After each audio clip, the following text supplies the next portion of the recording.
Alright, focus. Alright. So I am gonna show you guys this is kind of like my budget binder, I guess you could call it. It's an old recycled binder that I had kicking around. I don't know if it might be the 1 inch, 2 inch, I'm not even sure. Um, uh, I've talked about a couple things in this binder already so far. I've done some videos. If you guys want to check out there is my meat and my vegetable budget. This is just kind of going to be like an overall view of my binder and how I organize things. And I have two guests with me today that will be joining us in this little video. And I'm doing the video in my bedroom because the hubby is in the kitchen working on some kind of blog post, and my niece is over playing with my son, and they're in the living room playing, so I just kind of figured it would be nice and quiet here. And as you can see, the kitty cats were sleeping, so it is nice and quiet in here. Eh? Yes, it's nice and quiet. Alright, so getting started. This, like I've said, I've already showed you guys my meat budget. I'm not going to spend too much time on that. When I open my binder, this is the first thing that I see. As you can see, my binder is even starting to fall apart, but a little bit of duct tape will fix that. So you've got my meat budget here, and this could change from month to month. It doesn't always have to be the same, but I like to have things on paper. And once I start seeing a pattern and what's working for us, then I'll have it down pack, and it'll be kind of like written in stone, so to speak. But this so far is what I've got. I've downsized a little bit. It used to be 166. I got it down to 134. Give or take. I might be able to get some things on sale and whatnot. So you've got my meat budget. And then over here I have my vegetables for the month budget. And I also talked about that on some previous videos. And then over here I just added this section in. I've had it for a while written, but my binder was kind of disorganized. I just went through and organized it all, so I figured it would be a good time to share with yous what it looks like. So these are the spices that we regularly use. It was just things that I had off the top of my head at the time. I could easily go through the pantry and add more things to this list, but this is more or less the spices, and this would be like baking supplies. And then that's just more or less so that I can see and make sure that we always have garlic powder on hand, or pepper, and just different things like that. And then on this side we have the pantry essentials, which I like to try to always have this stuff on hand. That way, if I have it written here, like I said, I can see it and I'll know exactly what I need. I can go to the pantry and see, okay, well, are we running low on baking soda? Things like that. So, and then down here is just like a salad dressing with honey, vinegar, and mustard. Makes a really good salad dressing. I believe I had talked about items that we needed monthly, but I kind of switched it up a little bit from the last video. If I even made a video, I believe I did though. Here we just have items that we need every month, and okay, like Jay he needs his medication every month, and then he also needs gluten-free snacks, bread, gravy, gluten-free candies, gluten-free. That's just if his sugar gets low, it's something to bring it up like quickly, especially in the middle of the night. Like, you don't want to, like, who wants to make a toast or something in the middle of the night when your sugar gets low, right? So then gluten-free pasta and gluten-free wraps. This is just a basic things off the top of my head. Obviously I'm going to be adding to these lists if there's certain things that we can check off. Like in the summertime, we don't need school snacks. Obviously my child still snacks, but I don't need to go out and buy like well, I don't need to buy Bear Paws. I try to stay away from boxed items because it adds up quickly.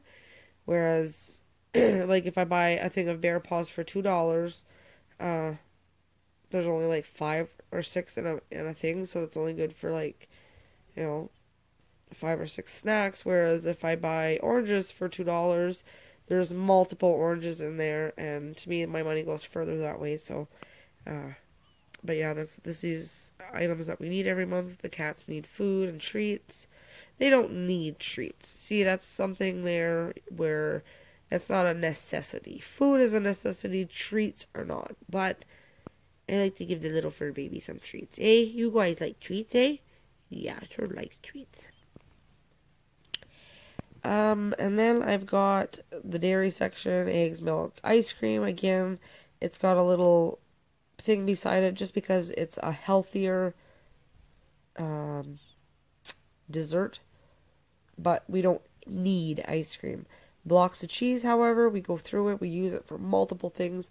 I love to have blocks of cheese on hand. And then we've got yogurt for home because under the school snacks, we have yogurt somewhere here. That's like kind of two separate things. And then butter. We use regular butter, and Jay has to have sodium free or low sodium.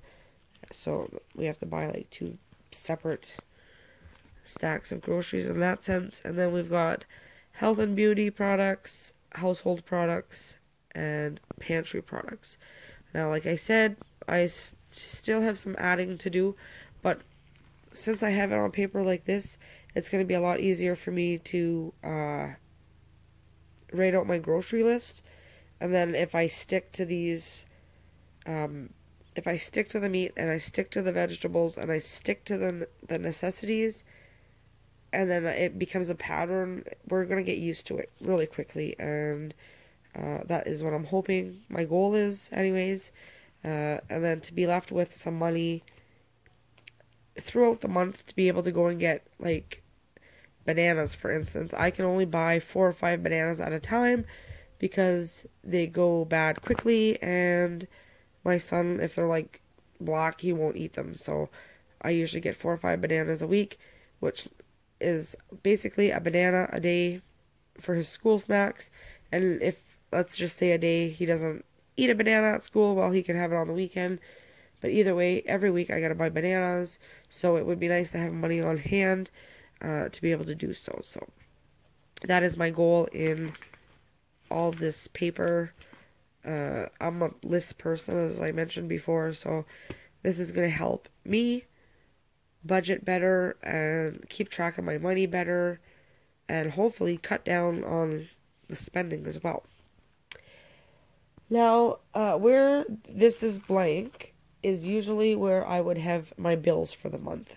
That's on a separate paper. I'm gonna keep that private as well. I don't really think I need to share that part with everyone, but I usually write down, like, mortgage, however much that is, gas, however much that is, and then I usually make a list like that every single month so that I know what I have to pay, what goes out, different things like that. So I usually have that on this page, and it helps me see what I need and not forget any bills. And then when I'm done, when the month is finished, I'll just take it out of this little plastic protector, and I put it at the back of the binder, and then that way there I can see over the year what we've spent money on, what bills came out when, like, let's just say I'm paying on my credit card. Well, oh, I get the credit card paid off this year. Well, next year I don't have a credit card payment, like it's nice to see that change, I guess. And then on the other side of the where I usually have my bills, is I've been trying to keep a list of things that we need. Like, here's the dollar store or Walmart, depending on where, because the dollar store is not always cheaper. There's things at Walmart sometimes you can get exactly the same, and okay, what paper protectors might be 97 cents at Walmart. Well, if I'm buying 5, that's a couple cents savings. And Walmart's right beside the dollar store, and I go there anyways because we're very limited to where we can shop. So these are just some things that I would like to have for throughout the month. some of them are not all necessities, but if I've got my little list, then I'm more likely to stick to the list and not go over budget. Now this has nothing, well, not nothing to do, because being frugal has everything to do with saving money, but this is just tips that I have. This is just the kit around the kitchen, but I like to make lists when I think of something, or I come across something that is frugal. I like to write it down and kind of make mental note of it. I can't remember everything, but if you go back, some of these things I just do naturally. It's not even like eating leftovers, uh, save glass jars, butter containers. That's all stuff I do. I'm in the habit of doing, so it's super simple. There's other things that I have to, um, I don't know, I'm trying to look here. Avoid prepackaged foods when possible. We are trying to do that as much as possible, but we still buy some prepackaged foods. Make your own cleaners. I do make some, but I also buy floor cleaner. Like certain things I'm trying to slowly get into the habit of doing. Other things, like I said, come naturally. So that is just, here's some more ways to be frugal. Like I said, when I think of something or someone, mentions something, I'll write it down, and then that way there I can have a list. As you see, I've got my frugal list. And now here I've got my list of the Dirty Dozen. I found this online, and it is 12 foods that you should buy organic because they're the most like contaminated with like GMOs and pesticides and like things like that. So these 12 things are the best if you can get them organic. There's peaches, apples, sweet bell peppers, celery, nectarines, strawberries, cherries, pears, grapes, spinach, lettuce, and potatoes. So I just kind of keep that on hand. And like I said, let's just say you start buying organic strawberries, you get into the habit of buying organic strawberries. Oh, and then move on to something else. I'll buy organic lettuce, or whatever. It all depends on what you can find in your area. And around here, we can't really. There's not that much around, so we're very limited, I guess, to what we can buy that's organic. But they are getting more things around. But as for fresh produce, we're still very kind of like limited. So I just figured I would keep that list there, and once you get to know them, then you'll know them by heart. And I mean, like I said, there's only 12 of them to remember. So and here are foods that I have dehydrated. These are things where I've got the little stars are things that I want to dehydrate. I haven't done yet, like mushrooms and watermelon. Everything else I've dehydrated. And then over here, I put turned out gross. There's cucumbers, pickles, and bananas. I've had such a hard time to dehydrate. They do not turn out like the ones in the store at all. So I have no idea what I'm doing wrong. And I'm sure there's other things. This was just like I said. When I make these lists, it's at the top of my head. But as I dehydrate new things, I will add them to the list and fill it up. So that's nice to see different things that we've dehydrated. And I might even break this list down under fruit and vegetables and like bread. I'll dehydrate bread if it's stale, or like the ends of the bread. Dehydrate all that, grind it up, and you got yourself some like a shake and bake powder. So all right, so sorry, this I'm reading because I've got some notes over here. So and this one's out like a light. Yes, it's out like a light. All right, so the next thing is I've got tips for making your budget work.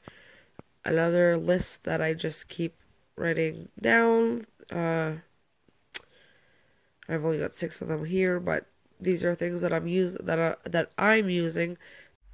All right, sorry about that. I ran out of space on my phone. So I think what I'm gonna do, because this video is getting kind of long and I don't want to bore you guys, I'm gonna end it here because that's basically like these are just my extra papers, And here I'm getting into the recipe section, and that is fairly thick. So, this is how much I had, a couple papers, and it took me almost 15 minutes. So, I'm gonna end this here, and I will call this, I don't know, introducing my budget binder or whatever, part one. So I will do that, get this uploaded, and then stay tuned because I will post the part two right after part one. So hopefully you guys like this little section of my binder. If you guys have any questions, please feel free to ask. I'll answer anything that I can. And I would love to hear what you guys do for your budgets, if you guys have binders or how you guys budget your stuff. This is like, it's not new to me because I love making lists, and I've been trying to budget for ever now. But I'm really cracking down this year and using my binder and organizing everything and keeping it up to date. And I'm going to use it like a lot. So let me know what you guys do for your budgeting needs, I guess. And let me know in the comments. And like I said, stay tuned for part two. Thank you guys for watching. Bye, Misty. Say bye to everybody. Say bye, pretty girl. She's too tired. Are you too tired to say goodbye? Are you too tired? Are you too tired to say goodbye? She's too tired.